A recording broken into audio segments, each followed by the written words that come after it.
पायो जी।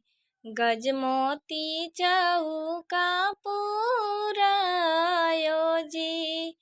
गजमोती चौका पुरायो जी।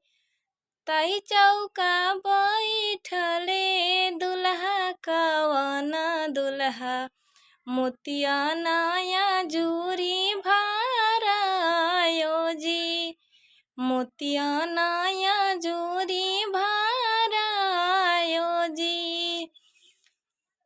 कुर्सी पर बैठले पापा हो कवन पापा। सुन बाबू डर हमार जी। सुन बाबू डर हमार जी। अजूरी के धान बाबू भुइया गिरई हो। बिहने लगाई ठकाठे ना जी। बिहने लगाई ठकाठे ना जी। इतना बचन जब सुनले लड़की के पापा।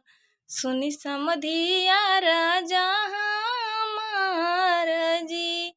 सुनी समधिया राजा हमार जी। दुखिया के दुख रौरा समझिए समधि। रौरा घरे बेटी कुंवार जी। रौरा घरे बेटी